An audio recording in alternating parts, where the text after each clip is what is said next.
What's the atmosphere like around Kansas City? I mean, everybody is hyped, the fans, the community. The players are just ready to get things going, actually. Uh, we all haven't been talking much about the game. We've really just been preparing. We haven't been looking too far in the future. We've just been ready to go. Okay, so that means you guys now, y'all done played in one Super Bowl and won it. So now what y'all saying, y'all know how to prepare for it. It is a difference when you've been to the rodeo, won it, and you're going back again. It does the excitement still feel the same as the first time? Yeah, definitely it does. It So does. so what would you say the difference was from the first time you went and the second time y'all going now? The difference is I feel like the team is more together than last year. We was together last year also, but also it's COVID. You know what I'm saying? Like you really can't go out, you can't party, you can't do nothing. You really have to stay solid for your team and your family. So, but y'all really know what to expect and things like that right now. Yeah, we know what to expect. I think we played them early on in the season. They threw some things at us. We threw some things at them, and just we're not looking to bounce back off that game, which I know we won, but we're looking to just come in and go in fire. It's pretty good. Even though you I see you on live all the time when you get on Instagram. I'll chime in every now and then. You represent the hill, man, to the fullest. And not only hill, but I mean Lake Marion, all the surrounding areas. They all, feel a sense of pride when they see you out there. What's that like, when you see people chime into your live from back home? Me personally, I always wanted to inspire people and like motivate people. That's why I play the game. I don't play the game for the higher accolades or anything. So just to give people a sense of like enjoyment back home is what I do it for. To be Alex Brown, kids say, "Ooh, I can do what Alex Brown do. I can be Alex Brown." If you had to tell them, what would you tell them? What did it take to be Alex Brown? The Brown you are right now. What, if they say they can do what you do, like if it's I can do what he can do. So what would it take to be you? What would they have to go through? It took a lot of L's. I feel like you can't like get to where you are like up unless you fail. All my failures came with my success now. Dang. Well, you could have said that better, man. If you want to win, all you gotta do is just don't be scared of failing, and that's huge. That's huge. So talk about the knee. What happened with the knee, and how's the knee for his rehab going today? The knee, what happened was it was just a freak play, just routine back pedal break, with a receiver. And I just felt it pop and I went to the ground. Tried to get up and I couldn't. I'm like, oh man, no, this can't. Like, it was like the second day of pass. I'm like, this can't be true. But with rehab, I'm 5 months out, almost 6. And I'm like at 90% right now. So I'm up, I'm jumping, I'm running, I'm cutting, backpedaling. I'm doing everything football-wise. It's just we don't know where I would be contact-wise just yet. Yeah, I know those knees, man. They could be a process. I've seen guys come back off them in a year. I've seen guys come back full off 2 years. So, it's all that's just a process and how well you rehab and your body and all that. So I know that's tough, man. But coming to the season, like where were you on the depth chart and like how was it looking before the knee injury? Coming into the season, I was running with the 2s and sometimes 1s, all depending on what scheme of things we had going on, what packages. So you went from the practice squad to the 2s to running with the 1s. Yeah, man, you got to stay in the playbook, man. So you study your playbook quite a bit? Yeah, I did. What's the difference? What's the difference in studying the playbook in high school and college and studying the playbook in the NFL? High school and college, you got times that you can like mess up. NFL, you can't mess up, man. Like, you mess up, it's on to the next. Keep messing up, is on to the next. So it's like, nah, I couldn't mess up. When you say on to the next, you mean like sending you home and bringing in the next one? Nah, bring in the next guy will get in front of you, and then you will probably get sent home if you don't get it sooner or later. Ooh. So that's cut and dry. It is no ifs, ands, buts about it. You get it. When I say get it or go home. Get it or go home. They pay you too much not to get it. So Let me ask you, what goes into a day of an NFL athlete as far as taking care of their bodies and preparation? Like, because just thinking about a lot of kids don't know how to take care of their bodies getting ready for sports. So let them know, like, what goes into a day for you as far as how you take care of your body. Me personally, I drink a lot of water to start off with. You need a lot of water intake. But when I get into the stadium, I go and I take an ice bath. Well, just sit in the ice tub for like 10 minutes. And then, you got meetings, you got walkthroughs, you got practice. After practice, I hop in the hot tub. And then you got another meeting. And after that meeting, I do contrast. I do 5 minutes in the cold tub, 5 minutes in the hot tub, and do that about 2 to 3 times each. Now, what about your eating?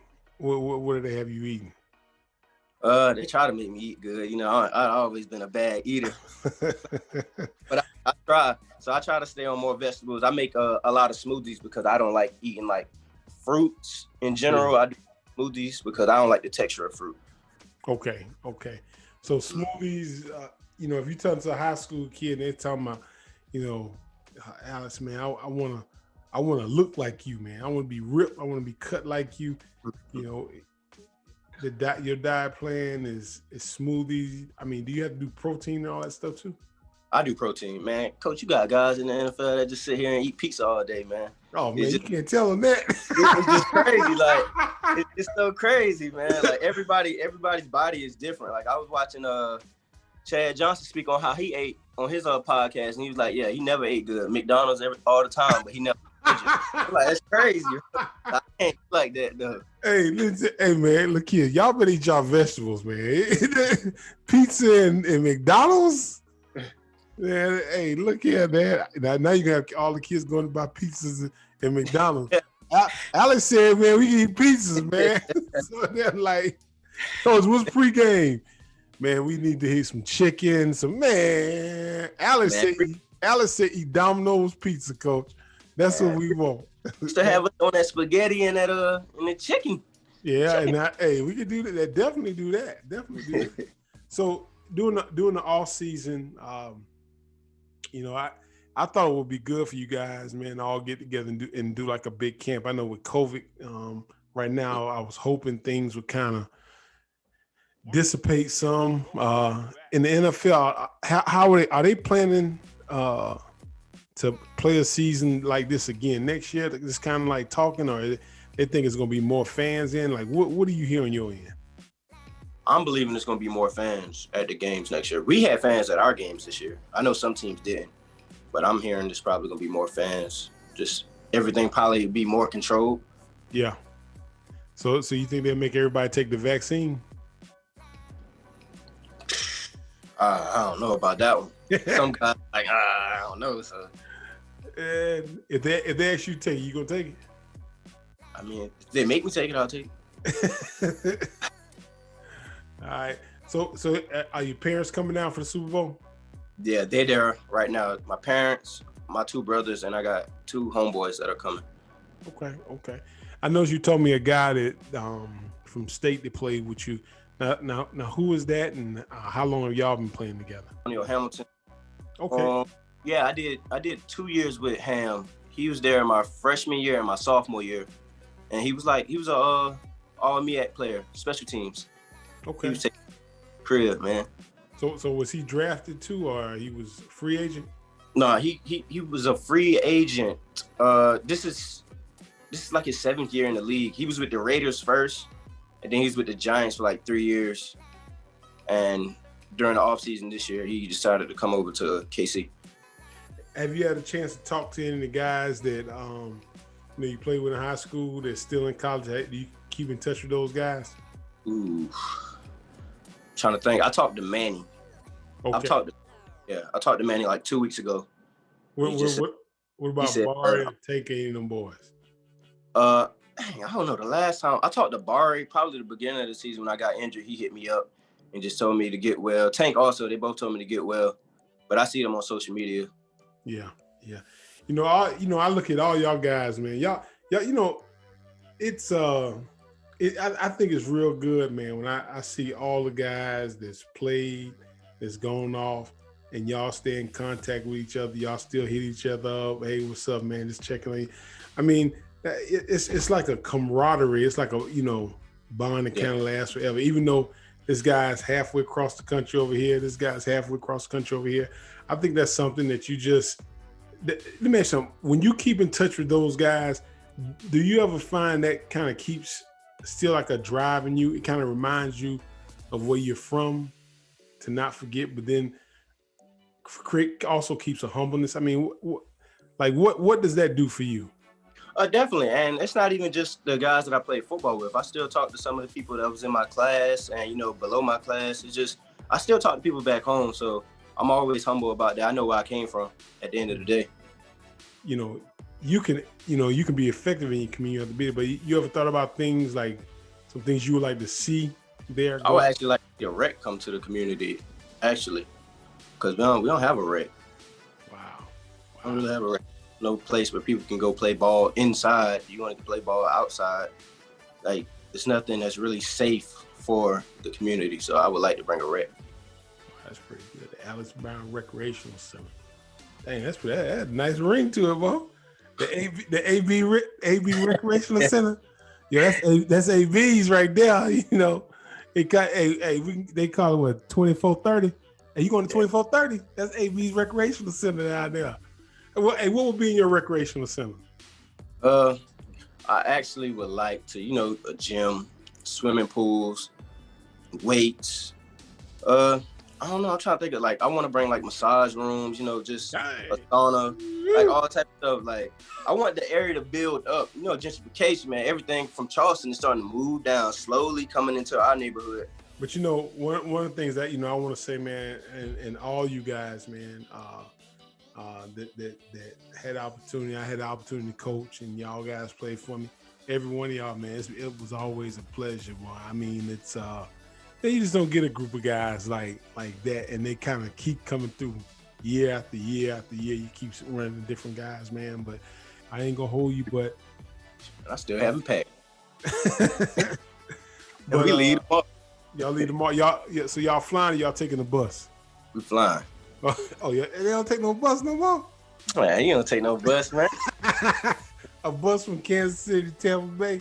Hey, that's a ride, man. All right, how long is that flight gonna be? Probably 3 hours. Oh, man, ain't bad at all. Do y'all fly on playing this all y'all, just the whole team by themselves? Yeah, whole team. We taking 2 planes this week though, so yeah, the whole team, and then you got fans gonna be on a different plane, and you got family gonna be on a different plane also. Oh, so y'all got a fan plane too? Yeah. Yeah. So a fan plane, a family plane, and the players plane. Yeah. But that's a long way from them green and white buses. Yeah. Oh, yeah, it's a long way from the green. Golly, boy. Golly, man. So I know it's you and Mike, y'all boys, the 2 in the league, and I hope some of them other guys get opportunity to go. I mean y'all guys are blessed because only 3% of guys make it to the NFL, really. Now they say 1%. Oh, it's 1% now. Yeah. Tighten it down. So y'all are in an elite group of y'all own, and to get opportunity to be on the NFL field, I know that feeling is amazing, and I just want to say, man, I'm just glad I had the opportunity to coach you, and had the opportunity to work with you. And I thank your dad and your mom for giving me that chance to work with you guys and see y'all flourish is real good. And I like to watch the games on TV because I can see y'all better. Yeah. Understand? But I guess when the COVID now, I want to definitely get out and see you. I want to get out and see Mike and Barry and Tank, Manny. There's so many of the guys out there. Omar, man. I start naming guys. It's like I kind of run. It's so many now. They run together. Yeah. X. But just I be on the game with Omar. Me and Omar be playing the game sometimes. So. Oh, you play online? Mm-hmm. You know they bring college NCAA 2000 back. College Yeah, I football. see that. See that. Yeah. They wait till I leave college to bring it back. It's crazy, man. They probably have throwback teams on there. You never know. Got They may have that. But Alex, man, I'm glad you took the opportunity to come on here, talk to us. Now, you got any message you want to say to all the Kansas City Chiefs in everywhere that's gonna be watching this game? Like, what do you want to say? And I'm talking about people from the hometown that's cheering from the guy, because not only now do you represent Holly Hill and Lake Marion, you know, everybody's one big district now. Like, it's one huge entire district. So so now it's Orangeburg Orangeburg County Schools. Mm-hmm. So what will be your message that you like to say to Orangeburg County, as far as the opportunity you had to play here, and what you would like to say to all the kids in all the high schools? For one, I'm gonna tell y'all to get y'all grades. That's the main thing. And Coach, you already know how it was with me. You almost didn't get me out of upper bound. I wanted to do upper bound. I wasn't worried about football. Hey, I mean, you told me, like, Coach, man, I don't know. Hey, look, man, I got to call that lady now. Like, all right, dog. I mean, 1-2 days, you got to be here. Yeah. Yeah, man. I was all about school. So for the most part, you got to get your grades. And that's even in college also, because you got to have a certain GPA just to even play each year. Mm-hmm. So get your grades and put in the work, and don't give up on yourself. Yeah. And one of the things, you know, the kids got to understand that them grades really affect them in the 9th and 10th grade year. Yeah. And that's one of the things that, you know, they put you in a real good position, because 9th, 10th grade year, you got your grades. And now let me ask you, what was it, because you saw kids before you go that you was like, I'm next? Like, talk about that a little bit. I think I always had a big sense of pride in myself. You know me, I didn't talk too much trash, but when I got on the field, I felt like I was the biggest guy on the field. So not really seeing the guys before me go, it was just me knowing where I wanted to be in life. Mm-hmm. Yeah, that's good stuff. You ever talk to them boys at App State now? Oh guys, man. Well, hey, you did me wrong, man. I know, but God, dog, man. You know, NFL DB. Woo, I wonder who made the mistake. I wonder who made the mistake, man. I swear I do. Golly, man. But they don't know. They didn't give up a touchdown in college, not one. God, that's big time, man. You know, I talked to Coach at State. Golly, not Coach Pugh. Not Coach Pugh. Coach Harrison. Coach Blandon. Coach Blandon, yeah. Blandon, I didn't mean to forget your name, man. Top of my head. But I talked to Coach Blandon, and we were talking about you, and he said, man, Coach Pugh loves Alex Brown. He said, man, if Alex was coming out and wanted to coach, Alex could coach on his staff any day. And I know Coach Pugh. Coach Pugh don't say that about everybody now. You know, Coach Pugh gonna tell it like it is, but he ain't gonna say that about everybody. So for him to say those words, that's pretty big, man. So that's a testament to your character, type of, you know, the way you played at South Carolina State, and you know, you part of the legends now. You part of the Harry Carsons and the Robert Porches, and I mean Charlie Browns, all those guys, the Darius Leonard, all those guys came out of South Carolina State. Barney Bussey, Dwayne Harper. I mean, those are Bulldogs, and you're in with the category of some elite players. Yeah, that's fact. Yeah, that's come out of South Carolina State, man. I mean, big time players, and I can go on and on and on and on. Hey, I like that. I got the advantage of the guys that were there with me. I got a ring. They don't got one yet. You know what I'm saying? Wait. None of them boys got it? The Harry Carson now. No, Harry Carson boys got a ring, but the guys that played with me, my teammates, they all just looking at me like, dang, that boy got one. You call Darius? My ring is like right over there, but yeah. Did you call Darius and ask him about that? Well, about my ring? Yeah. He always just congratulate me, man. He be like, keep it going, keep it going. Yeah. Hey, wait, he was what, rookie of the year this year? I mean, not rookie. He was rookie of the year. Not rookie of the year, defensive rookie of the year, 2 years ago. Dang. And he been all pro every year. Every year since he been in the league. Yeah, I think he's been all pro every year. Ooh, boy, that's big time. He's a beast. He's a beast. Yeah. He came from a small town in South Carolina. Yeah. He came from Lamar. That's up there where we used to always go to Dillon. He played Lamar, but we always play Dillon in playoffs. He played for Lakeview. He ain't gonna let you forget that Lakeview. He won't let you go down with that one. Hey, so I would say if I would have been saying Lamar, he would have checked me right then and there. Yeah. Hey man, coach, let's get that straight, man. That's Lakeview. Yeah, Lakeview. He ain't gonna let you get that wrong. That's good stuff, man.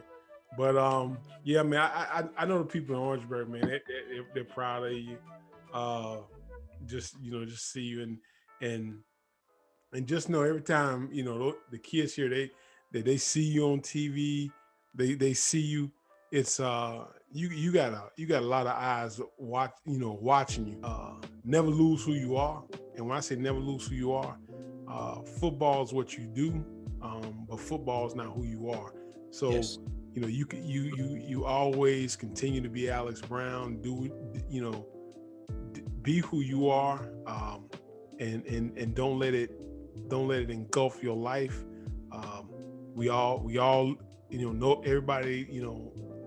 Nobody lives in like a bubble, yeah. But we all have faults. We all have good things about us.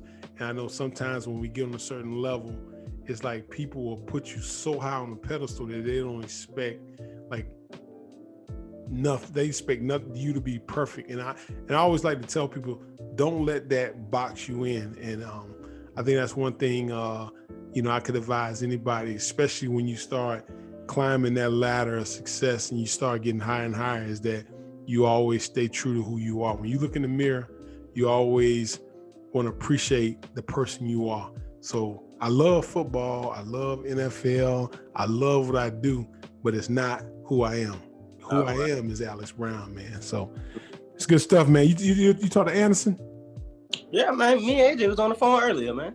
Yeah, man. I know his little girl probably. What about Dion and all them other boys? I talked to Dion a few months ago. Okay. Any other guys in that group you still holler at? I know you and AJ, boy, y'all were like, me and AJ still like popcorn and butter, boy. Yeah, we locked in forever. Yeah, that's good stuff, man. Yeah, man. Everybody in Orangeburg County, man, I love y'all. Region Coach of the Year, took second in the traditional state tournament. We had the greatest upset in state duels history when we upset Somerville, the defending state champs, in the first round of the playoffs. Was it any kind of fear that gripped your heart, or was you in so much pain then that you didn't even care? I felt like I could not fix my life, Chris. Got extremely depressed. It was like God was on my right shoulder and the devil was on my left. And then one day I decided I had some oxycodone pills, about 30 of them, and I was at home by myself, me and my dog. Couldn't take it anymore. And she looked at me, she goes, "Kevin, do you want to go to the hospital?" And I looked at her and I said,